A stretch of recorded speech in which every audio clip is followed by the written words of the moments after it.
Hello and welcome to the Blackwater podcast. Just a heads up for today's episode. This was recorded entirely before the very sad news of Ozzy Osbourne's passing, and it has impacted all four of us quite a lot. And I thought, because this was recorded beforehand, I'm just gonna, say here that all our thoughts go out to his family and all of our thoughts go out to everyone that knew him personally, and his music really did affect us all in such a positive way. And as of such, next week's episode will have our tribute to him properly. If you want, in our Twitter page, what we have is we have a post. If you want to leave any memories of Ozzy, if you met him, if you saw him live, if you liked his music and you just want to get your feelings out, feel free to reply on there. We'll probably read some of them out on the next episode.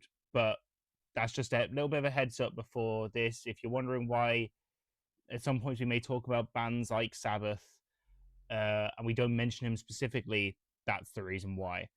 Um, but yeah, this episode, it's just me, Nick, and Vitor, and it's a episode about our favorite and least favorite Dream Theater albums.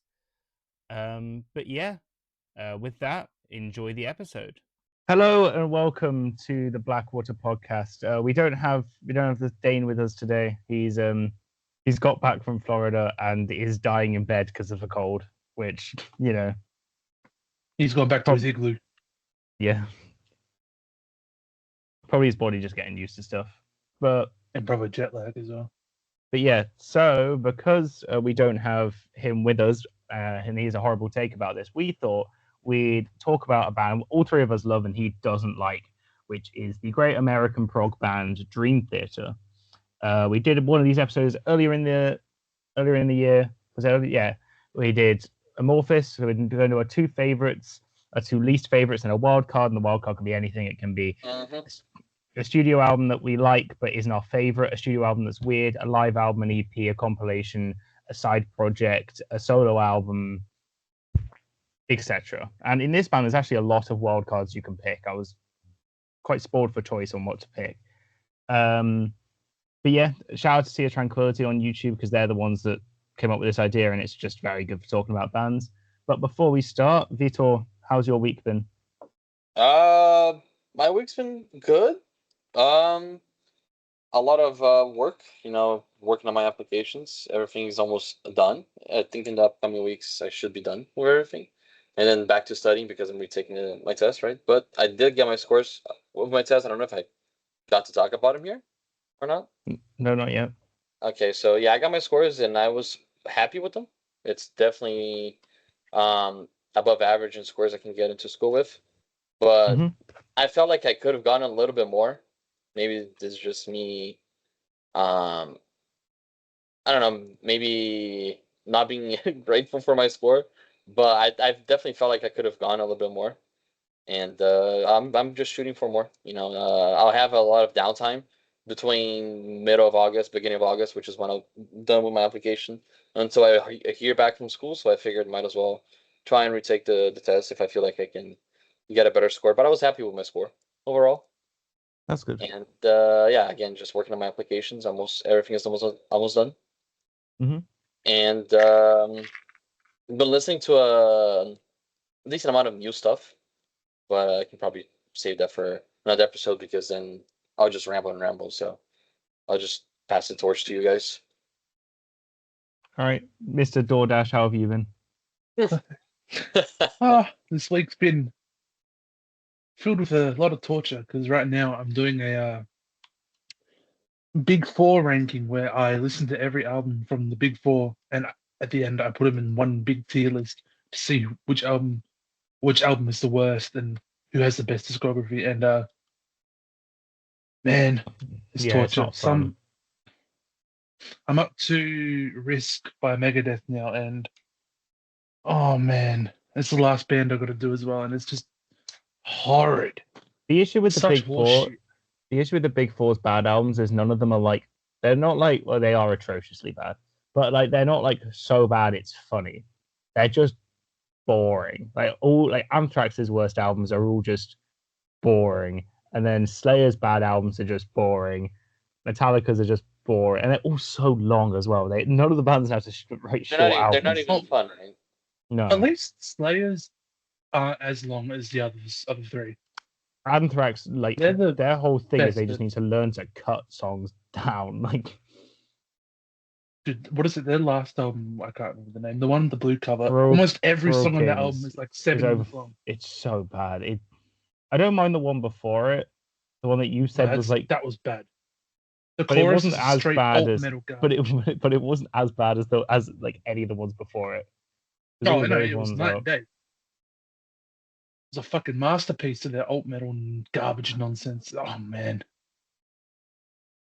What is it? The Threat Is Real.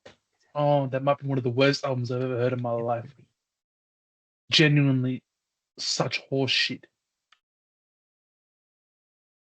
And if you think I'm overreacting, trust me, I'm not. It's bad. There's songs on that album that sound like they've come from a 2000 Poisons album. It That is is harsh. horrendous. They do country on that fucking album, like country blues twang nonsense. It is horrifically shit. And then you got Saint Anger. What is it? Reload. Just why, man? You have all You've these also resources to make good music, you've and then also you got release Load, shit like but this. you've also got Load, but I you like actually Load. like that. You think it's better I than like Kill 'Em Load. All. I don't, motherfucker. Not. Do you know why? Do you know why everyone on that tweet thought that you actually still did? It's because I hid your reply saying that you didn't think that anymore. Oh, of course. You're a fucking asshole. Honestly, I hate you genuinely, prick. Because you didn't used to think that. You used to think it was their what was it? You used to think it was their third best album. Was it third? It was top 5, definitely. That's not saying much. No, anything after the Yeah, I that really, being answered for me. I really do think Loads are overhated and underrated. Yeah, it's got stinkers, definitely, but is the definition of a 6 out of 10. I think I rated it a 74 on album of the year. That's way too high. I quite like the album. Maybe it's just because I like dad rock. Yeah, but you complain when other bands do dad rock. No, well, most of the time. But I know Load. I have nostalgia with Load. But yeah. Speaking of thrash, what I did is I went to go see the band Carnivore, which, if you don't know Carnivore, it's the band that Peter Steele was in before Typo, and it's far better than anything Typo would ever do. Not saying much. Don't listen to any of their albums if you're easily offended, because if you just look at any of their lyrics, they are some of the most abhorrent stuff ever written, but the music's really good, and also it's just them being edgy for the sake of being edgy in the 80s. But it was a fun gig. Peter Steele obviously isn't in the band anymore because he's dead. My God. And but the singer they had doing him was really good, and it was just good to hear those songs played live in a small venue. Even if I was absolutely shattered because I'd not slept and I was up, I think then I had work the next morning. So I think in the span of 48 hours, I'd had about 6 hours of sleep. So today I slept for 9 hours in the middle of the day, and it was so nice. Report to me. That's what I do. What, sleep for 9 hours? Sleep during the day. Well, I do sleep during the day a lot because I have night shifts. But I actually have a reason to sleep during the day. You're just unemployed. Join me. No. I need to make money, unlike you. I steal the government's money. And then just use it on DoorDash. Exactly. Yes. Now you understand. No, because I would See still that, spend that. I'd still spend that money on gigs and on albums. The government don't care about me, so why should I care about what? So that means I should spend the money on whatever I want. Yeah, but that's know? not what I'm saying. I'm saying you should spend it on stuff like not DoorDash. You spend it on stuff like albums or shows. Well, no. Shut up. All right. No. No. We're not getting into this conversation again. No. No. So we got into it last week. So No. Yeah, we got into that way. Mr. Positive. No, Mr. Positive is here. Okay. Mr. Positive is not going to be a thing in this episode. What do you Tell mean? us He's about always yourself, with us. Connor. No, he's I'm, not. I'm done. I'm done with ball fart. I'm done with ball Mr. fart. Positive, no, Mr. Positive died several times and will never be returning. The fans hate Mr. Positive. I am the fans. Yeah. Speaking of fans, they want me to have access to the podcast. You're account. not getting Give me- access to the podcast account. Do you see this? I'm the only one, No. the only co-host that can't have access to the account. They don't And trust me. there's a, yeah, that's the reason why you're not getting it. You just explained it yourself. What have I done that's so untrustworthy? Don't answer that. Said you're going to appear for episodes and then not do it, then not appear for the re-recording of that, not appearing for them, not appearing late because you've just been on the toilet scrolling TikTok, not appearing for episodes because you've eaten cheese despite the fact you have a lactose intolerance, and then throw up and shit and then get confused while you're doing that. You've appeared at episodes very unprepared, not having stuff in mind. You said an underrated album was stuff that one of the most critically acclaimed was a really critically acclaimed album. You said that except, do you want me to keep going on, or is that enough? Five people rated that album. That's not critically acclaimed. No, but the whole thing was in the fan base, and if that's the fan base, then they've all liked it, haven't they? Shut up. You just fundamentally understood what underrated meant. Shut up. Look, I have difficulty reading sometimes, reading comprehension, okay? That's not difficulty reading. You just don't know what it meant. It's not reading comprehension. In my defense, I'm stupid, okay? Yeah, we know that part. That's why you're not getting access to the account. But anyway, That's not nice. let's Vitor, change the tough shit. password and give it to me, please. No, let's get on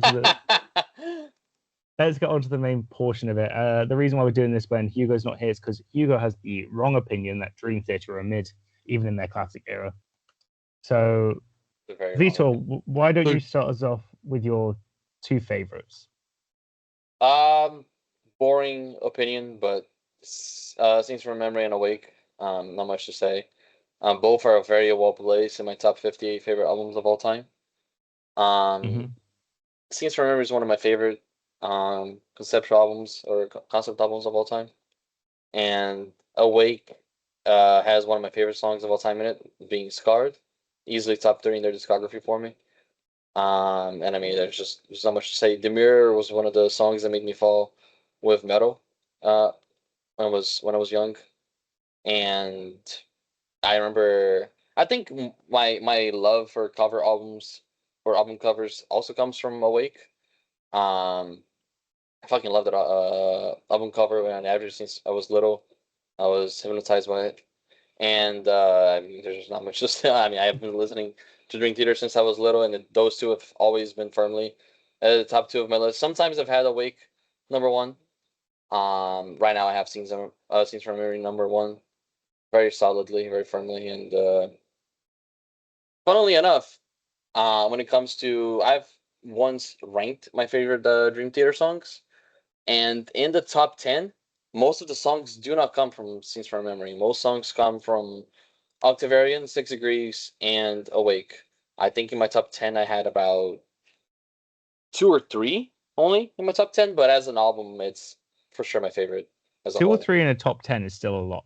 It's still a lot, but it's like, considering it's easily my favorite album, when I sat down and I was like, okay, I'm gonna rank the top 10 songs, I thought for sure it was gonna be at least 4, but I also think that Awake probably has James's best vocal performance in their discography, because after that he'd have his injury where he'd get like food poisoning and like that affect his vocals for a while.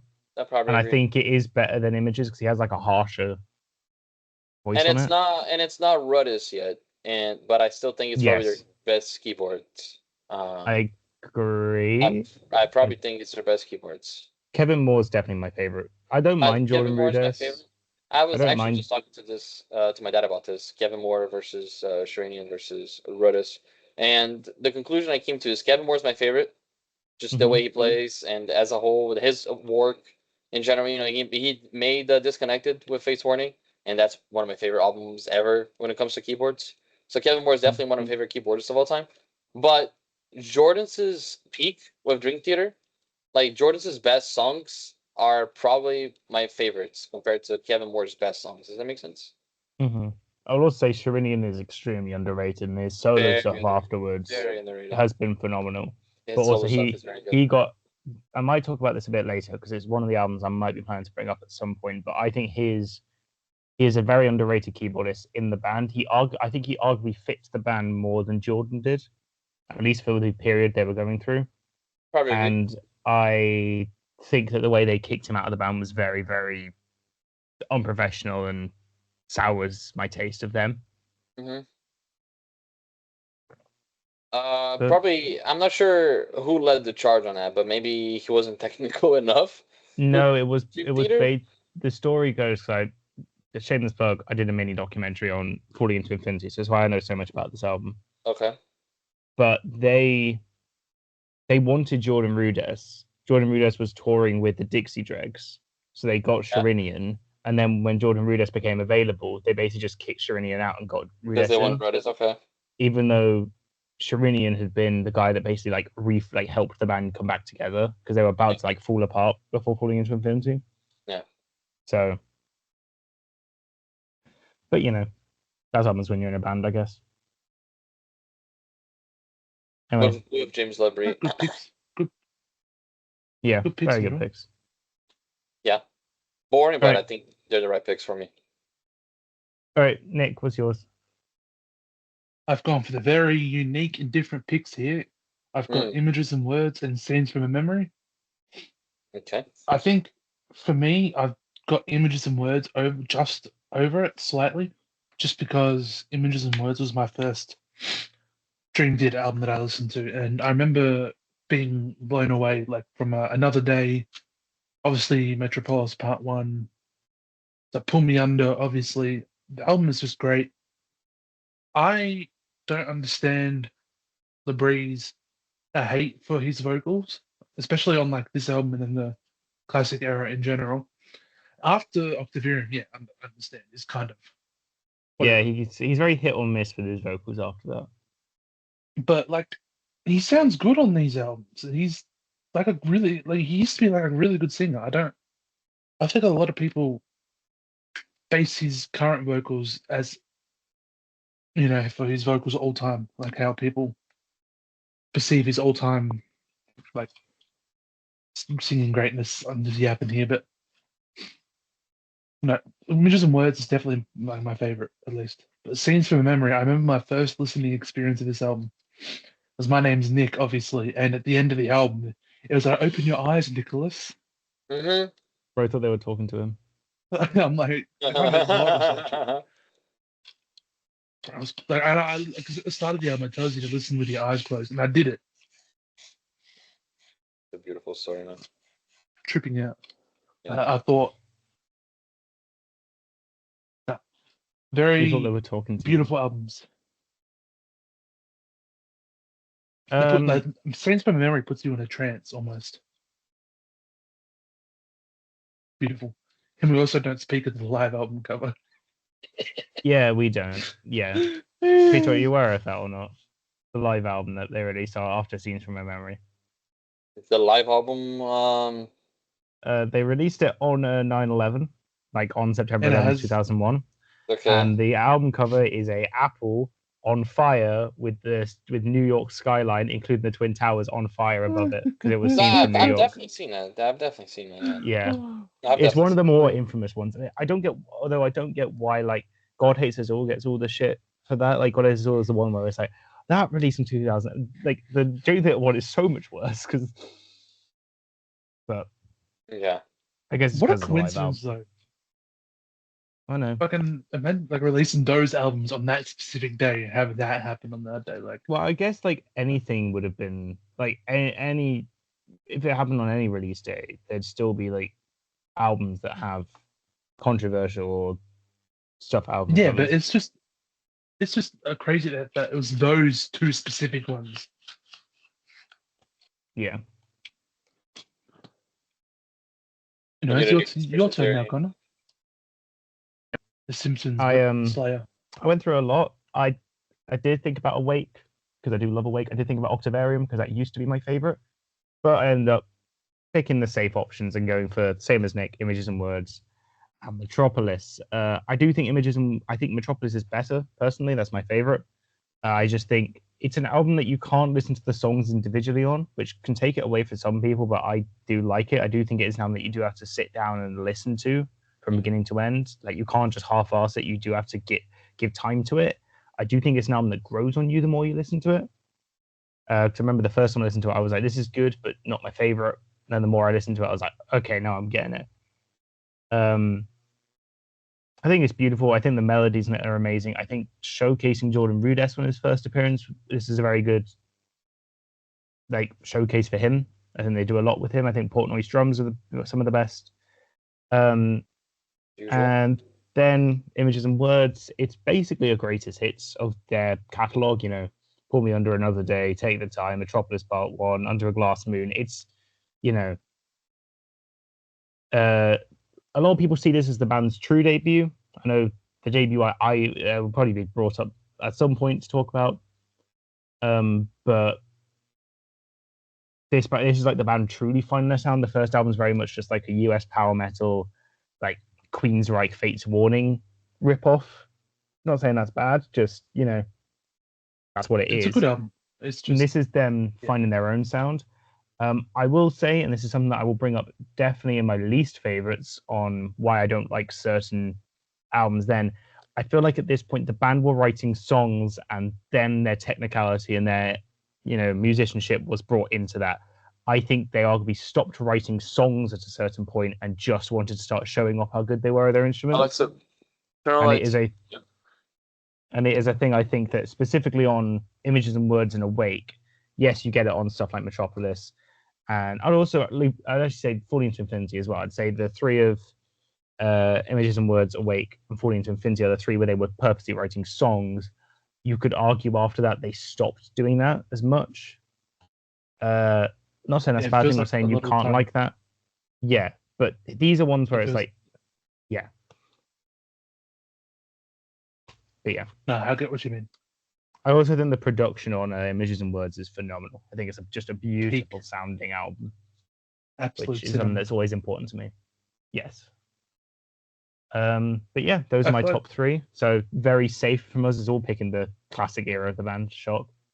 But I feel like with prog metal, if production's a lot more important, because if prog metal has bad production, I feel like it doesn't. It can become very cluttered and it can become very cluttered and messy very easily if you don't have. I feel like even prog in general, I feel like prog needs to have good production. Like, it's one of those rare genres where production actually does matter, where you do need good production. I think a lot of the time production matters in anything, but I don't think good production is the same for everything. I don't think Images and Words production would work on Metallica's Kill 'Em All, for example. I don't think. Not. But you get what I mean. I feel like prog metal can't really prog metal. Sound it's dirty. The production of prog metal is way more important than the production of a speed metal album. Is what you're exactly Like speed metal can sound like shit. They produce like shit and still sound good, but badly produced prog metal albums rarely sound good. Or black metal. Yeah. Even poorly produced black metal albums still sound great. Like Transylvania Hunger, that album sounds like shit. No, that's what I'm saying. Like, production of black metal matters very little. Oh yeah, because I mean, to be fair, the point of that genre is for it to sound like shit. But you know. Yep. Yeah. All right, Vitor, what are your two least favorites? If you go one at a time, just because I have a feeling we're sharing one of them. Okay, well, one of them is I'll go with the maybe not so obvious one first, and that's Dream Theater. It's kind of boring. It's very samey. It's riffs are very, I don't know. It doesn't get to me. Enemy Inside it's a very popular song. It just doesn't get to me. The album just doesn't get to me. It's not my favorite sound, and I think that's when the fall off really starts, and that's also why I'm picking it. I, for some reason, really like that album. I don't know why. I It's just it's not. do. I mean, if you like it, I'm not gonna say you're wrong. But I need to re-listen to it because I haven't had time to re-listen to it before doing this. But on the couple I re-listened to, they've gone down a bit. So well, I have a clear cut number one, which is gonna be Mhm. my next pick, and then I mean, this my second least favorite is just Dream Theater. I do think. Okay, I'll just shoot you my least favorite albums just in general, and I'll say that my number one is The Astonishing, but after that, okay. it's clearly the worst one. It's not even close. Okay, and then after that is Dream Theater, Distance Over Time, If You're From the Top of the World, and Parasomnia. I think those are very mid at best. You know, Dramatic Turn of Events is already without Portnoy, and I fucking love that album. So I don't know how much material they reused from him, but there's a clear difference between that sound and what comes after. So um, But I'm yeah, not a fan. I'm not a fan of Dream Theater. I don't know how to say it. It's just too modern for me. It's not the Dream Theater sound that I like. But The Astonishing is just a fuck mess. I mean, I would have been. I would be gobsmacked if all three of us did not pick The Astonishing because it's I so was so bad. disappointed. I was so disappointed. I couldn't finish it. I could not finish it. I don't think I've ever finished it like I have properly. never finished. I've never I, finished I it. finished. I think I think I have heard it. But I think I had to like hear it in two parts. I couldn't like because And the album is it is 2 rough. hours and 10 minutes long. Like Dream Theater are already known for their long albums. Like I don't know how long it is specifically, but I know It's 2 hours and 10 minutes. Yeah, it's 2 but I hours and know 10 minutes. yeah, but I know 6 Degrees of Inner Turbulence is a very Oh long yeah, album, it's a very long album. but it's a very good Yeah, but album. this Like album's actually good. Yeah, yeah, that's You what I'm can saying. make long That's a very albums and good still make album. it good. Whereas fucking Astonishing. it's It's so just 2 hours boring. and 10 it's very minutes boring. of bullshit. And I get like everyone's kind of points of like, oh, like James's vocals are really good in it because like it's him like, you know, I couldn't give a fuck. like oh he plays so many characters and it's like well yeah but the story's fucking boring. I don't give a shit. It was like all the Dream Theater fans like no The you sound gotta is just listen. They're like you sound is gotta just listen to the bad. story. You gotta listen to the story. Like, no, I don't A fucking good need to listen to the story story. doesn't make an No, you album good. don't. No, you don't. If the music is But shit. but also Yeah. something I only realized I realized this a little bit ago. There is no song longer than 8 minutes on this 2 hours and 10 minutes. It's not even a progressive Yeah, album. It's just No, it's long. like but All no. of the 40. It's like songs 30 are songs or just long. Like yeah, it's it's 34 songs. something. Yeah. See, And there's only one song over 6 minutes. And yeah, and they there's all only just one song kind over of sound like shit.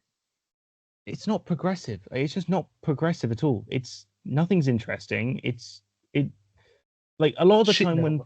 when people talk about Dream Theater and they go, "Oh, they're a band that you know they're too up themselves," and I think, especially in classic era, that's just wrong. Like they just weren't at all. Nowadays, yeah, I can kind of see it. But that album is like the definition of yeah. They thought they were smart doing this, and it's just. But It's just insane. I've actually never met or seen a Dream Theater fan that like that album, which I know there I have. probably is. 'Cause I damn well know people in that Dream Theater Reddit will Oh praise that yeah, album. oh yeah. It's Dream Theater fans, but we're gonna get killed for not saying all their albums are the greatest thing on earth. I forgot what Dream Theater fans are ones you have to be scared of. Yeah, a lot of Dream Theater fans are. Dream Theater fans don't come to my house. For the record, I'm a Man. big Dream Theater fan. Dream Theater is one of my favorite bands of all time. But if an album is shit, I'll say it's shit. Like it's Yeah, I plain think They're simple. my favorite prog metal band. I love Dream Plain Theater. and simple. I just Yeah, it's plain and simple. I'm not I'm not gonna glaze No, astonishing or anything like no, that. no. Because man, like The I'm known for story my is glazing, nice. but not even I can glaze it. I'm known for glazing, but I can't glaze that up. It's really bad, man.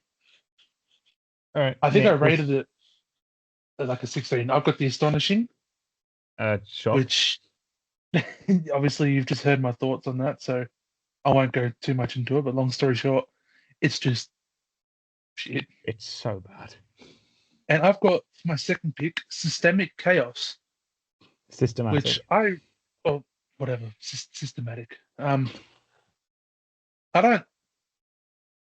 Well, this album's not horseshit. It just exists. It kind of does nothing.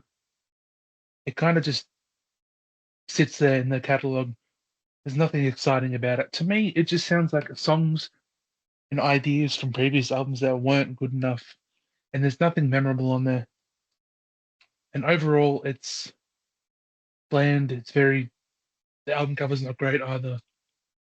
I'm not even a fan of the production really. It kind of just it just I kind of forget it exists until I see it on Spotify. Straight up mid. Pretty much, it's like a 4, maybe 5 out of 10 at best. Mhm. I can't. I've listened to that album maybe 3, 4 times, and I can't remember a single thing from it. I re-listened to it during the week. I can't remember a thing from it. It's that Yeah. forgettable and boring. Yeah, I very much agree. When I thought about the worst albums, I had to re-listen to a couple because there are some of these bands' albums I just don't visit at all. I listened to Distance Over Time. That album is so mid. It's so nothing. There's nothing interesting about it.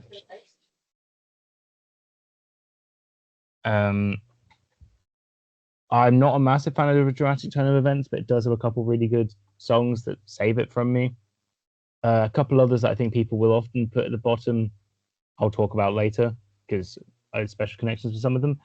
So, Nick, we're actually going 2 for 2 on this. I am also agreeing with you that Systematic Chaos is my least favorite. And I did not think about that until I re-listened to it today. Fucking hell, this album is boring. There is nothing interesting here. I think that the band arguably could do no wrong before this. I know some people aren't a massive fan of, 6 Degrees of Inner Turbulence and Train of Thought and Octavarium. I like those albums a lot. I love all of those Octavarium albums. is peak. But this album is just the way I just describe it is like I think on a lot of the albums before this, the bands sound like they're having fun. This album, there's no fun being had. The production is dry and dull. The album cover is shit. Like it's so grey. The album cover perfectly represents the album because it's just like grey, dirgy cityscape, and it's like beigey garbage. So boring. I genuinely, I can't think of a single song. Like in my head when I'm reading them out, Forsaken, I think, is one of their worst songs. I think that song is ass. Luckily, they would release another good album with Portnoy before he left, and probably the best time to talk about it is now. But Portnoy has returned. I have not listened to I have not listened to the most recent album because it does use AI on the album cover. And for those who have listened to the podcast for long enough, will know my stance on that. And I'm not giving it the time of day. Can I say my thoughts on the new album? Yep. I'll be brief as well. But it's honestly, it is probably their best album in a while in terms of like pure musicianship and technicality and all that. But man, I haven't really listened to it since the first listen because, again, I don't want to listen to it because it's AI. And now that I think about it, I really can't remember a lot from that album.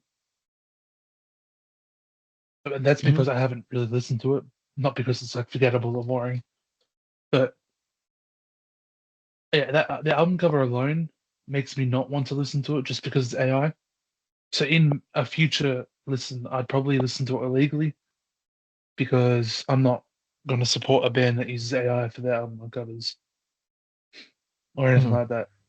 So while the album's not bad, its cover is the problem for me. And I will admit, some parts on the album are a bit wanky from memory. I can't remember the song name, but there is one of the songs where Petrucci is just wanking the guitar for like 2 minutes. I'm like I like Petrucci as a player, but man, we get it. Yeah, no Under the Glass Moon any solos are done anymore, unfortunately. Well, Overall, it's not a bad album. But it's just The cover ruins it. Portnoy's drumming is good on it. Though. He's really good on that. I think it has one good song in it. Everything else is very mid. The Shadowman Incident is probably my favorite song. It's definitely my favorite song on the album, but I only listened to it once. I never got back to it just because it never made me want to come back to it. It's good, but that's it. There's been better things releasing this year and better things that I've been discovering, so I just haven't had the use of, or haven't found the need to go back to it, I guess.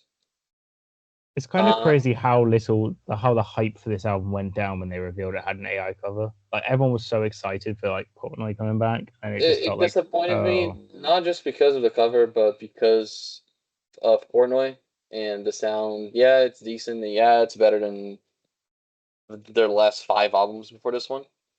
I don't know if the count is 5, but let me see: Dream Theater, Astonishing, This Is Summertime, A View from the Top of the World. So their last 4. I don't think it's better than Dramatic Turn of Events. And yeah, that's it. Shadow Man and my biggest problem with this album, yeah, it has good riffs. It has riffs in it that are worth listening to as a whole. But LeBrie's vocals are done. I think he should stop, seriously. I think Petrucci's fine. I think playing wise. But I definitely think the transitions in this album are not smooth at all. It's very like they just created a bunch of riffs. Like, yeah, let's just slap this all together and that's it. It's not creative. It's not well taken care of, in my opinion, and the cover reflects that. Seriously. Yep, that's all I gotta say about the album. It just pisses me off that they used AI for that cover. Honestly. Yeah. Well, And the concept of the cover is nice. And the concept of the cover is nice. Let's be honest, Hugh Sign's album covers have never been great. But at least they were real. Yeah, but they were just stock images. They were just stock images. Still real photos. Like, I mean, still like real. Didn't ask the computer to do it. But they had like a certain charm to them, But now it just feels like. Yeah. I love Falling Skull. I remember the Cope. Yeah, but Falling Divinity isn't done by. What's it called? I remember the cope I had when I found out the album cover was AI. I'm like, maybe Hugh Simons just didn't tell the band the cover was AI. Or just for one of the members to say, oh yeah, I use AI for things. I'm like, yeah, it was rude. What are you doing, man? Shocked. I don't know why I don't like Rudes as much as I should, but he just never clicked with me as much as their other keyboardists. But that's a whole other discussion, to be completely honest. Also, I hate the argument that Dream Theater fans make saying, "Oh, but all the album covers is shit." I'm like, well, yeah, it's still real. Yeah. I don't even think all their covers are shit. Like that's just crazy copying. But also with the AI, with the AI thing, it's like the quality of it isn't the issue. It's the environmental and stealing from people. It's the morality and AI art can look amazing, but still, I would be against it. Still soulless and garbage. Yeah. Like how hard would it have been to get an artist to draw that same image? And also, when you're a big band, you have zero excuse. It's not even like there's no excuse in general. No, I know. I'm just saying there's even less of an excuse. There's more what I'm getting at. Just take a band photo and just. Or just go take a photo of the forest or something, or pay someone to do something, or do what Dream Theater did. Do stock photos. I don't know. Put effort in. I'd rather a shitty band photo like the Interceptor album. Interceptor. That's a shit album, but in a shit album cover. But it's not real, AI, so I'll take it. Yeah, I get it. Anyway, it's really not hard. I know. Anyway, getting back on topic. Next is the hardest part to describe to people that haven't seen this stuff, which is the wild card. So just for reminding everyone, including viewers, this can be literally anything in the discography we want to talk about. It can be an album in the middle that we think is just okay. It can be an album that we love that we didn't get to talk about. It can be an album with a weird lineup. It can be an album where they change their sound for an album. It can be a side project, can be a solo album, can be a live album, can be a compilation, can be an EP, can be a demo, etc. It basically can be anything except for our 2 favorites and 2 least favorites, because then there's no point talking about said album again. But with all that clarified, Vitor, what's your wild card / cards if you've picked more than one? Okay. I'll say 2. I'll be brief with one because I've already said exactly what I'm about to say about this album. But since we are talking about Dream Theater, I want to say it again, and then I'll say my other one. So the first one that I've already talked about before is Black Clouds and Silver Linings. Extremely criminally underrated in my opinion. I am yet to meet someone that likes this album as much as I do. Never gets mentioned among Dream Theater's best, and to me it is among Dream Theater's best. Never gets mentioned as such. 2 songs from this album are in my top 10, my top 7, if I'm not mistaken. Last time I wrote this down, so fucking love this album. I like the cover. I'm talking about Nightmare to Remember and Count of Tuscany. Those 2 are absurd to me, and again, just never ever see people talking about this album. I think it deserves more love. And my other one is the score, 20th anniversary with the orchestra, right? I think it's a very, very enjoyable watch, right? If you can watch it, but it just has a listen. It's 2 hours and 30, and it's phenomenal. It's one of the best things you can listen to. It's and in the genre, I mean, it's beautiful. Cannot recommend it enough. If you like classic music and if you like prog rock, if you like Dream Theater, it's a journey to listen to it. Yep. I'm not sure I've listened to that specific live album, but I might give that a listen at some point. You haven't given it a listen? But yeah. Oh my god, it's so good. Score is so very good. I will agree with you. Count of Tuscany is one of their best songs. I'm glad when I saw them live, they played that, which was very cool to see. I got to see them play live as well. It was fucking peak. I shed a tear. When did you see them live, Connor? Like 2022. Oh, yeah, it's 2022 because I stole a poster from the arena. They had like these big posters on the thing, and I just stole it. How was LeBree's vocals? It wasn't great, but I kind of went in expecting that, you know. But it's one of the only shows I went to go see with my mum because my mum doesn't really go to shows, so that was good to see. And yeah, the band themselves are really good, and they played stuff like 6 O'Clock and Caught in a Web, and they played a bunch of songs I really like. So I was a bit like, you know, may not be the best, but my defining memory is stealing the poster from the lobby. They're like these big posters that were meant to advertise it for like other shows. So I just opened up the thing and just stole it and then took it, and it's now on my wall at home, which is fun. See, I'd do that here, but you get in a lot of trouble if you get caught doing that here. No, my mum just asked one of the people. They were like, "Oh yeah, can we take one?" And they were like, "If you don't get caught, then we'll let you." So I just took it. Anyway, Nick, what's your wild So card? I've gone for a dramatic turn of events, which we spoke about earlier. But I quite like this album. Me as well.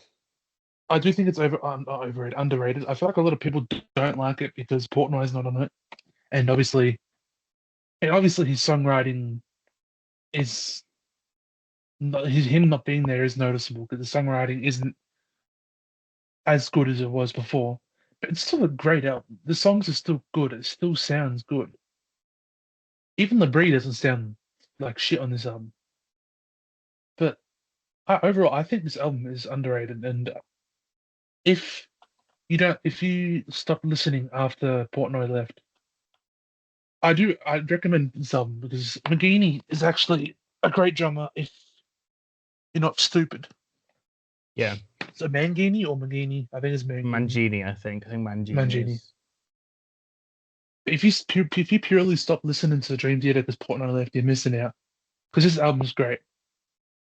Whatever afterwards, I don't care about afterwards. But no, this album is really good. All right, so I'm That's pretty much cheating. it. I'm picking 2 wild cards because I've got 2 I want to talk about. My first is When Dreaming Day Unite, which I like way more than everyone else does because, well, as I've said in previous things, it's US power metal, which is one of my favorite scenes ever. It doesn't sound like anything like the rest of it. It's much more like a power metal album than a prog metal album. It's very Queensryche, Fate's Warning style of power progressive metal. But songs like A Fortune in Lies, Itsy Jam, The Killing Hand, Afterlife, especially. Afterlife is such a good song. Yep. I really like Charlie Dominici's vocals. I think they're really good. Rest in peace, goat. Yep. And very interestingly, which I've just noticed when I'm looking at the album of the year page for this, both Metal Hammer and Kerrang in the 80s said this was a 10 out of 10 album and that it was very forward thinking to the 90s, which is interesting considering 10 out of 10 is a bit crazy. I'll go close to it. This is, now I'll be 100% honest, this is the Dream Theater album I go back to the most. I go back to this album so much because I just love it. It's shorter than most of their other albums. I think it's more fun. I think it does it's again them writing songs, not writing just to show off. Underrated as well.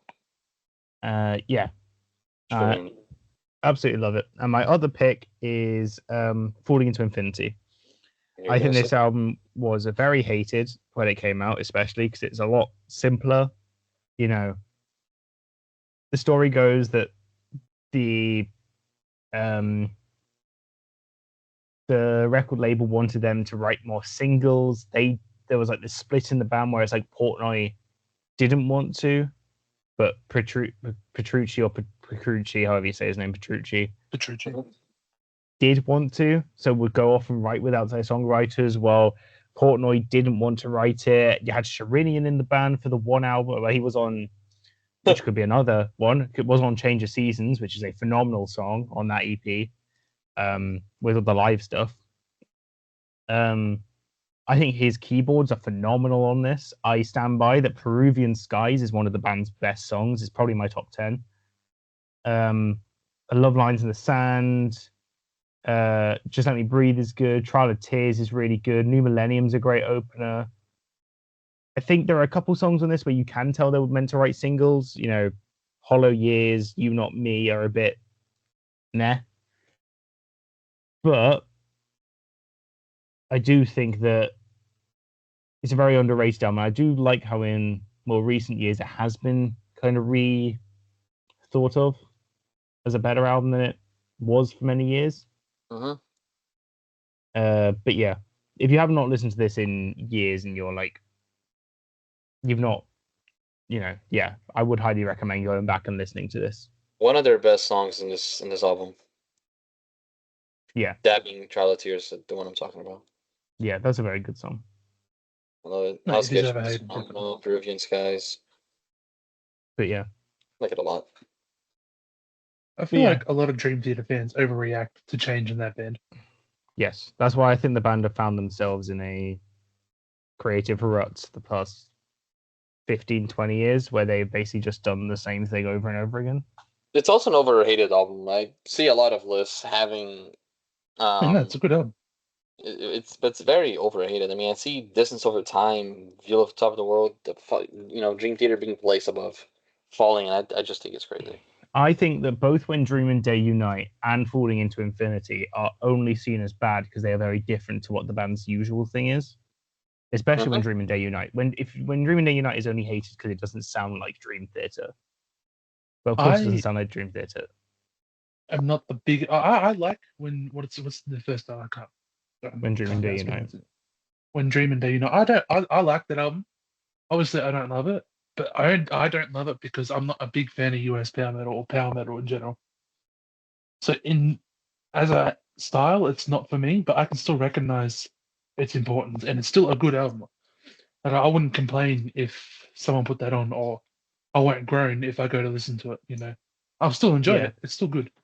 And also, if you haven't listened to it, the live album they did where they brought back Charlie Dominici and played the album from beginning to end, I think like 2004 or so, is really cool to hear. Because they brought him back for one show and did like a show where they just played that album. I think that's really cool.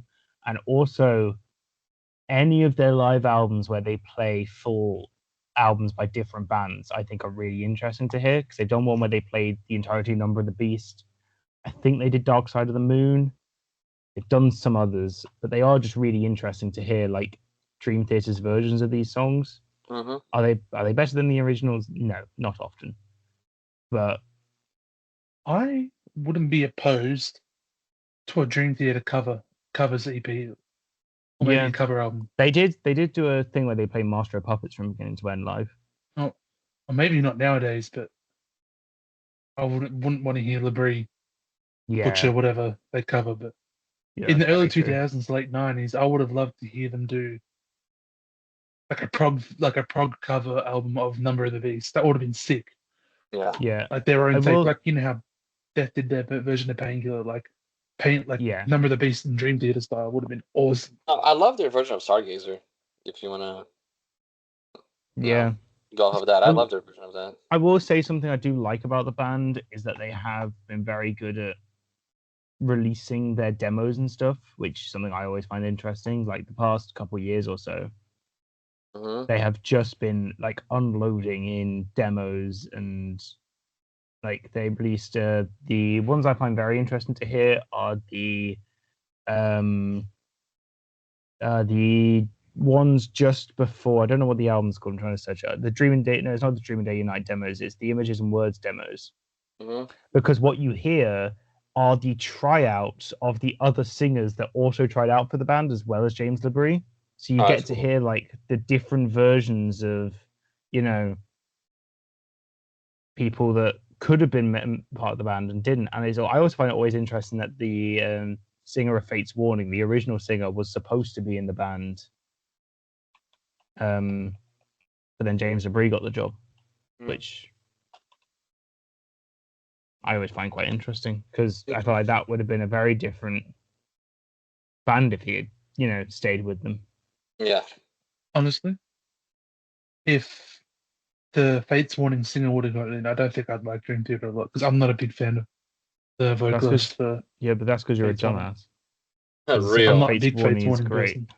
Fate's Warning's peak. No, they're not bad. I just think Yeah, they're but that's an issue with decent. you.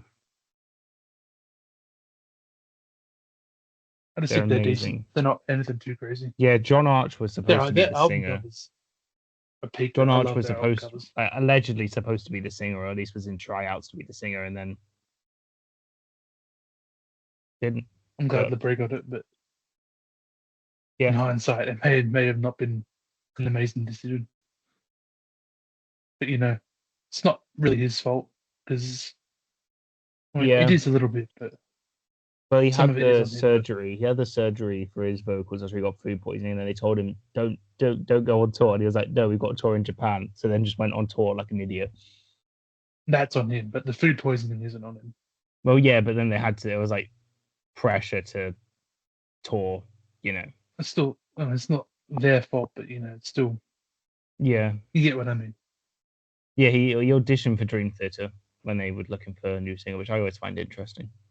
Why does Fate's Warning only have 26,000 monthly listeners on Spotify? I don't know because They're a lot more popular than that. monthly listeners don't really matter for old bands as much because a lot of like In Fate's general, Warning, they do. but a lot of Fate's Warning listeners will like they listen to it physically. You know what I mean? I Because guess, they but own the album. 25,000 is very not indicative of their success and influence. Yep. I really Shocking. hate how Spotify shows monthly listeners. It really doesn't Which matter. I wouldn't. I mean, not to us, but like to other fans who think because they're popular or they have more monthly listeners than this certain artist, that means they're better and all that. And it Yeah, just but then I annoys me. don't. But then I don't want those people to. Yeah, that's true, but if those if I hear that opinion, I'm just not listening to that person. You know Yeah, what I mean? exactly. It's a cool stat to have, but it's just annoying to see how that feature has cooked a lot of music discourse Yeah. because it's really amplified the popular equal better nonsense. Yeah. Anyway, that's our Dream Theater picks. If I'm right, Vitor's favorites were just to round up. Vitor's favorites were Awake and Metropolis. Mhm. Nick's and my favorites were Images and Words and Metropolis. Vitor, all of our least favorites were The Astonishing, but then Vitor's was self-titled, and then mine and Nick's were Systematic Chaos, Yeah, that one. Systemic, Systemic. and Shut then Cosby basically talks about the rest of this band's discography throughout the entirety of it. But yeah, let us know your favorites and least favorites. Let us know your wild cards. Give me a side projects. There are plenty of good side projects by this, Liquid Tension Experiment Oh yeah. and James the Breeze That's, Fellow stuff is some good what's the stuff. one called? SSI? What's it called? What, Liquid Tension Experiment? No. Liquid tension, yes, but there's another one. I don't know. I know what you're talking about, but I can't think of what it's called. No. It's so good. Hold on. And also, Mike Portnoy has been on like every album under the sun because when he left Oh, Dream that's right. Theater. He's His the work, drummer of Avenged if you guys haven't Sevenfold. listened to it, go listen to his work with Transatlantic. Transatlantic. Yeah, Phenomenal. Transatlantic. Yeah, his So stuff with fucking good. he was on Nightmare by Avenged Sevenfold. He was on loads of Neil Morse albums. OSI, He, guys. it was an Adrenaline Mob. He had Flying Colors. He was on a Haken album. He was, or at least featured on it. I'm not sure if these are full things. Sons of Apollo. Winery Dogs are good. Yeah, he was on a bunch of people's stuff. Go But listen I to forgot he OSI. was in Avenged Sevenfold for a bit. that's the reason why he left.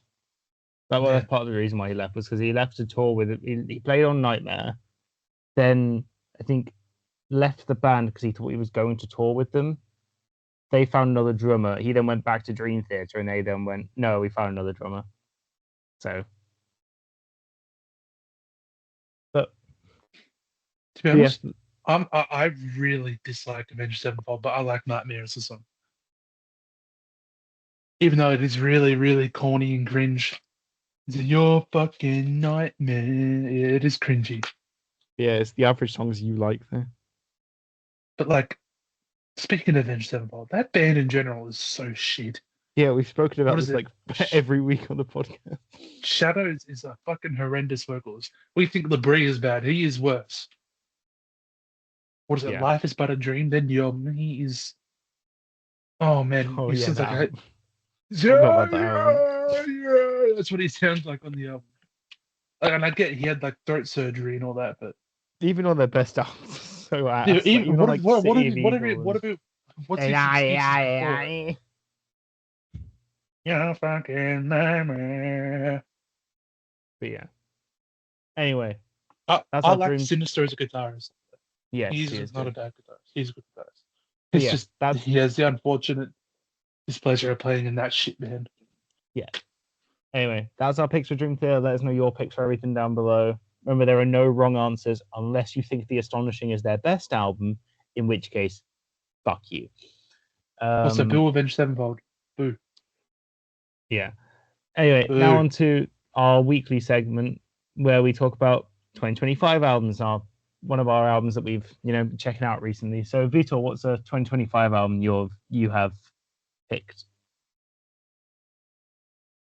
My 2025 album, well, the thing is, I've had all my best picks already given here, and I have some more stuff to explore. But I got around and I gave Destruction a full listen through because last time I listened to it, I only gave it I listened to one or two songs. So I got around The to new listen. album. Yeah, Birth of Malice. I got around to listening to it entirely, and I actually thought it was better than I expected. It was a pleasant surprise, and I haven't gone through their discography, so that is something I'm gonna have to do. I listened to a few albums, and It's a Birth pretty of good Malice. discography. It is a Yeah, pretty, especially their classic heard- stuff, like the I've heard. first three albums and first two EPs, especially the first EP is like, yeah, if you want to hear like early black metal, they're one of the first like bands that did that style of like thrashy black metal, like Bathory style, which is very Yeah, good to hear. Like Trash and Black, right? That's Yeah. and Similar yeah. I to mean, Soda. And I've only listened to Birth of Malice and Metal Discharge and Release from Agony, so I definitely have dude, you need to to. hear Yeah, I have to explore Bestial the discography more. Devastation. Oh, Eternal Yeah. Devastation. Infernal Overkill. Infernal Overkill and Eternal Devastation are both like, and Mad Butcher EP, the Mad Butcher EP and the first EP are like, that's like essential thrash. listening. I get some people don't like Schmear's vocals. Is it Schmear that's the vocalist? I think it is, but I love his I don't voice. give it. His 80s vocals. Mwah. Yeah. So I was excited because I realized that it's a band I'm probably going to enjoy a lot, given what I've You will, listened to. trust me. So yeah, so Birth of Malice was a pleasant I will- surprise. I will say a lot of their albums after the classic era is not bad. It's just They just, if it makes sense, it's very like overproduced, Okay. like 2000 they're 2010s thrash. Like they're good. That's it. But they're nothing it's the amazing. way I view same as Creator and Sodom for me. I view them all as the same. I know Nick likes them a lot more than I It's just do, a but problem. It's just a problem with the genre, really. yeah, you kind of find yourself getting caught in a rut where none of them liked to experiment more. Yeah, There's better albums, there's worse albums, you know, like most bands, but of course. that classic era is their like, new album is probably the best since the classic era, at least. yeah, it's so good. The production on the new album is so good as well because it doesn't like Yeah, it felt really good to hear. overproduce it. It doesn't overproduce it. It's raw enough that it sounds like it's like beefy. But It's it was very good. fresh. But it was fresh. Yeah. It was a good listen. It was good. All right, Nick. So I've gone with Older Than Wind by Elderwind. Now, I don't know if you've heard this video because it's atmospheric black metal, Mhm. but our good My friend favorite. on our good friend on Twitter, Sebastian, recommended me this album, Okay. and just I remember he sent me a message saying, "Dude, you need to listen to this. This is peak." And I did listen to it. He was right. It's really really good. You like was it Drudica? Yeah, Vitor. Jerkler, yeah, I True. love it. I love it. Yeah, it's they've got the same atmosphere that band does. Older Than Nation? But What's the album? it's like I think it's Older Than Wind by Elderwind. Yeah, look, it's older than Ancient, I think. It's older than is it older than Ancient or is it older than Wind? Hold on. Ancient, I think. Um, I pulled it up. Does Nick not search up the name again? Shock. I might have been stupid. Hold on, let me double check. Older Than Wind would have sounded cool as fuck, though. Am I stupid? Yeah, okay. Older than Ancient. Yes, sorry. Yeah, he was stupid. I apologize. Shock. Man, what a cover, man. Nick being Yeah. stupid for founding I kitchen. saw someone say the album cover's AI, but it's I not was AI. gonna say, I don't know, like. Here's the thing: AI is getting so good. I can't tell if it's AI anymore. but that's not AI. It's I don't you think can so. clearly see it's been drawn. I think so. It That's looks not AI. great. I think it's great. I don't understand. It's definitely not an AI cover. I'll give it a So listen. I don't know where As soon as this we get off, I'll person. give it a listen because it looks great. I don't know where this person pulled that out from. It's way too detailed to be AI, and it's because obviously AI is getting a lot better, but you can still tell this one is way too detailed. There's Do you see? Look at the trees on the left. You see how it spikes and the clouds spike with it? I don't think that's AI. I think it looks too good to be AI. I don't know. yeah, it's way too detailed, and it's way too. I mean, that looks It's so definitely not an AI nice. cover. That looks beautiful. Yeah, I'll The give it a music listen is after this. beautiful. It captures that beautiful atmosphere, and it doesn't do that meandering nonsense. You know, I think you'll really like it if you do it. And I think if you love atmospheric black metal, I very much recommend that album. It is very good. I really do need to check out more from that I band. appreciate it. I listened. I'm familiar with Elderwind. I listened to Magic of Nature, and I absolutely loved it. So it's I'm kind of familiar with their sound. So I'll see what this is about. No, very good album. I've noticed a trend that a lot of my albums are black metal. Really? After Connor gives his pick, I'll talk about a band I've been listening to a lot. But yeah, my pick is I was doing a search on Metallum, like I usually do when I can't find anything else to listen to, looking for new releases, and I found this album by a band called Star Force, who are from Mexico. It's called Beyond the Eternal Light. Beyond the Eternal Night. I think I saved that. Beyond the Eternal Night. Let me check. I think I haven't. I listened to this. I think it was down as heavy / power metal or heavy / speed metal. One of them. It has a quite a cool album cover with like this like space lady and like spaceships around it. You know. And so I was like, okay, I'll give it a listen. By the first song, I was floored by how good it was. It's produced really well. It's got a great singer. The band have this. I also searched up pictures of the band. They have this great look to them where they're all like wearing these cool outfits and stuff. And right from the first song, which is called Andromeda, I was like, fucking hell, this is like probably going to be my favorite album of the year so far. And it is from the one big listen I've done of it, and then the couple times I've like checked out songs every now and then. But let me try and see whether they all have these. One of the bands they all have Nick. Go on. Is it that album you told me to listen to a couple of days ago? Yes. I thought so. Their vocalist, she's called Melly Wild, I think is how you pronounce it. She's got such a great voice. The guitars are done by Kevin Valencia and Ux Garcia, which is phenomenal. Overall, I am a person that very recently has become very like jaded with power / speed metal. I don't think there's just not a lot of good power / speed metal, specifically power metal these days. It might just be a me thing, but you know, it's just something I've noticed. But I feel like a lot of power metal nowadays is very dry, yeah. It's not a lot of new Nick. bands. But this album's There's still a phenomenal. lot of Blind Guardian stuff. But this album's phenomenal, and I especially stand by their choice on a couple of songs to sing entirely in Spanish. Like all the lyrics are in Spanish, which is such a cool thing to hear. Because I love it when bands sing in their home language. I love when bands do that. Not all of the songs are in Spanish. I was kind of hoping after the first album, or the first song, all of the songs would be in Spanish. They're not. Some are in English, some are in Spanish. But yeah, phenomenal album. And I really, really hope they do well for themselves because this is their first album. I think they've released an EP a couple of years back, maybe last year. No, a couple of years back in 2022. Released some splits and singles and stuff. But yeah, check this out. If you like speed, if you like Blind Guardian, and you like, even if you like bands such as like Razor and Exciter, check this out. It's one of my favorite, if not my favorite release of the year, and I'm very glad I found it. Nice. I've got to listen, but I'm currently busy with a lot of albums. Yeah, you're fucking stupid ass Big Four. And after that, I'm not going to spoil what ranking we're doing afterwards, but yeah. Anyway, Vitor, what band were you going to talk about? Oh yeah, Runes of Beverest. I recommend it to you guys. Maybe not so much you, Connor, because it's atmospheric black metal, but Nick, it's fucking key, man.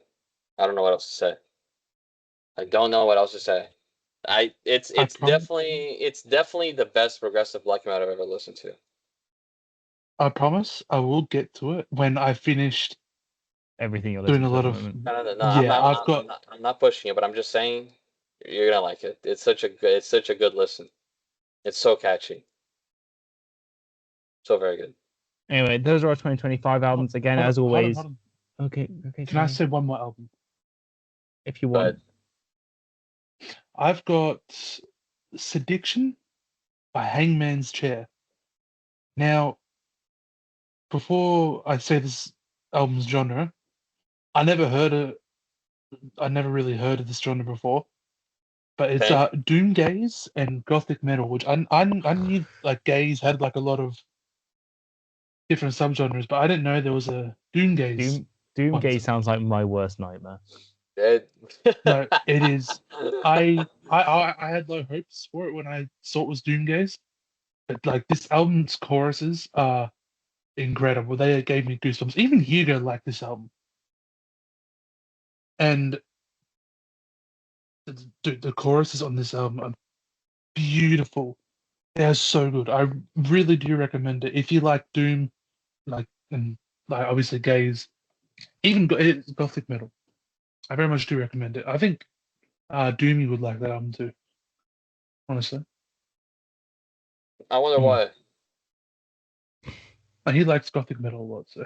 And Doomy Doom. Yeah. Doomy Doom. Yeah. It's not very doomy. It's obviously more gaze, but does have some doom moments. Yeah, I forgot to mention about Ruins of Beverest. It also has a lot of doom. So going off of what you said, you're gonna like it. All right. Well, again, as always, let us know any of your albums that you want to shout out. Any albums that you want to, if you want to send us albums to check out, if you think we'll like them, feel free to send them over. We always take, recommendations. But speaking of Doom, now we're on to our Yeah. Wheel speaking of- album. Mhm. Hugo is very sad he can't be here because it's one of his favorite albums of all time. I'm pretty sure. It was But- in his picks, right? For this Yeah, wheel I think it was one of the ones he picked to put on the it wheel. was. But we are talking about the fourth album by a Finnish band, Swallow the Sun. We're talking about New Moon. Mhm. This album was released on November 4th, 2009 in Finland, November 9th, 2009 in Europe, and November 10th, 2009 in the US. It has released on Spine Farm Records. It was produced by Jens Borgen or Bogren, I'm pretty sure. I'm not sure if it's widely. I don't know too much about this band's like history and stuff, but is it seen as one of their best? I'm pretty sure it is. I've only heard 2 of their albums, so I'm not sure. Okay. But a lot of people, I saw a lot of people saying it is really good on Yeah. Album of the Year and all that, and it is one of And- their higher rated ones. And So I the would assume band, the band are, pray for me because we don't have a Scandinavian here to actually help me pronounce these. Mikko Kotomaki on vocals, Marcus Jamsen on guitar. God, Jesus. Juha or Juha? It's Juha, so Juha? Juha, I think. Juha. Rivio. Rivio on guitar. Rivio, yeah. Is that just a weird way of saying Alexi? Alexi Munter or Munter on Monta, keyboards. Monta, Masi yeah. Honoken on bass and Kai Hahato on drums. Mhm. Something I didn't realize about actually searching this up is it has Steve Rothery from Marillion doing a special guitar solo on Servant of Sorrow, Okay. which I didn't realize in the slightest. But Vitor, what's your takes on this album? I have my problems with doom metal. As a whole. So you're gonna say No, the I album. like this album. I like this album. That's all I'm saying. That's Scared exactly my point here. It's not my favorite genre. The doom that I like, Paradise Lost stuff and some other doom stuff. The doom that I do like, I like a lot. But it's not easy for me to like doom. And this is the type of doom that I like. It's really good intros. It's heavy. It's dark. It's not too repetitive because the intros all kind of stood out to me. Um, and I thoroughly enjoyed it. It's very it just flows well, and I think that's where I like the Doom that I like is whether or not it flows well. Because if the Doom is just meant to sound like dark and evil as it's meant to be, but then it just doesn't flow that well, it just kind of stays in that sound, and it's not gonna go through me. But New Moon kind of doesn't do that. It's melancholic, and as I like it, it has a good atmosphere to it, and it's a very. It sounds like they really took care of the sound when they made it. I kind of like listening to it, and the cover is beautiful. Um, their covers are beautiful. Yeah. And I will admit I haven't listened to their entire discography. I've listened to Shining. I've listened to New Moon. I've listened to Morning Never Came, and I've listened to Songs from the North. And this is probably right there with me, with Songs from the North for me. Um, I probably enjoyed this a little bit more, just a tiny bit more. Songs from the North has better atmosphere, I think, but this was heavier, I think. Um, I'll solidify once I listen to Swallow the Sun more and more. But yeah, it was a worthwhile listen for sure. All right, Nick. I'm sort of similar with Vitor with Doom. Like I like Doom. I like traditional Doom, but I like Doom more like Death Doom, Yep. Black and Death Doom, Funeral Doom, all that. And this album kind of scratches that itch of Death Doom for me, with the slow chugging guitars, the hard hitting drums, the atmosphere. I like the sorrow, obviously. The album cover is beautiful, like Vito said. Vito kind of said a lot. My thoughts on the album, pretty much too. And Goat shit. overall, like this is the second album I heard from this band. Songs from the North was my first one, Yeah. which I still think I might prefer Songs from the North just because it's essentially 3 albums in one. And I'm going to bring it up again. That is how you do long albums, Dream Theater. None of that astonishing nonsense. Because I think Like Songs from the North is like just under 2 hours long, or just over 2 hours long. That's how you do long albums. Long albums. Anyways, back to New Moon. No, the album is very good atmosphere, very good. It's good pacing. I think it's what 52 minutes long, is it? Something like About that. that, yeah. It's under an hour long, which Yeah, is 54. I'm 54. which is pretty rare for doom metal, to be honest. So it doesn't feel like you're listening. You sit there listening for 20 hours listening to one album, which On I the find a same lot. fucking riff. Yeah, that's my issue with a lot of traditional doom. It's the What is same it? riff, just What's the so band? fucking long. What's the band you hate that does Sano, that? the Sano, Yeah, dude, I thought that's one I that's was. not even really doom. It's more like I'm not drone. sure if that was the band I was thinking of, but there's that band that has the cut Bell Witch. That's the one you don't like. Oh, Bell Witch, that one. Oh my god, that song's like an hour and a half long, and it's just nonsense. It's like that meme, like Pink Floyd fans when the song gets good 10 minutes in, but that is like Bell Witch fans when the song gets good an hour and 10 minutes in. Yep. Like, Yep. why would I listen to an hour of nonsense to have 10 minutes of good music? Like, what is this garbage? Like, okay, we're getting off topic. Back to the album. But no, it doesn't meander. It stays pretty. It's pretty. The pacing's good. It's concise. It's very easy to listen to, which I find difficult in Doom because a lot of it just meanders. Not turn that kind of. um, I like this album, but as I feel like I've said at every single Wheel album, because apparently we just don't get the ones I really like, and we just get a bunch of ones that I'm content with. It's because This just again is not my thing. This style of music just isn't really the type I listen to a lot of the time. I like it. I think it's really good. I get why people think it's one of the best albums of all time if you're more into this type of stuff. But for me, it just doesn't grab me on first listen. I do need to give it more listens. I was hoping to. I had such a busy week. I didn't have time to like give it multiple listens, but I will return to it. I think on returns it will do, but whereas bands, it's a me thing. I kind of would have liked for there to be clean vocals mixed in with the death growls. But that is again just my preference when it comes to this type of stuff. I get that's probably not the point. I guess I'm probably missing the point of this album, but yeah, I liked it. It was an enjoyable listen. I was perfectly fine listening to it. It wasn't like it was a horrible album. It wasn't like it was boring. It was a good album. It's just whereas everyone else is saying it's phenomenal, for me, it's just a good album that I can't see myself really going back to too much. But you can't like everything, and for me, I apparently can't like anything on this wheel. And the reason we don't get your album is because you put Manowar on there. It's karma. No, we need to get my albums. The rest of my albums are great. No, we don't. We don't all need my that. albums are great. No, there's no we. All my albums. Don't you have Nightfall there? No. No. Okay. But we probably It doesn't matter what else he put. He put fucking Manowar on there. That alone is enough to stink up the whole list. Shut up. You put a bunch of mid on. At least we're not like Vitor putting Pantera on the fucking wheel. Oh, Vitor. Last week when I found out you put I did it for fucking two Pantera reasons. on there. I did it for two reasons. One, because I like it, and to piss you guys off. It creates discussion, which is why I put Manowar Which on is there. why I knew it pissed the rest of you off. So Vitor, on the last episode, when I found out Pantera was on the wheel, I was like, "Which one of you was it?"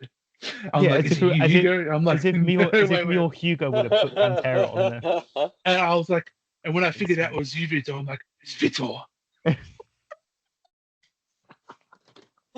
That's what you got to look forward to. At some point, we will talk about those albums, and I won't spoil everything else on the wheel but we don't spoke way too much of it.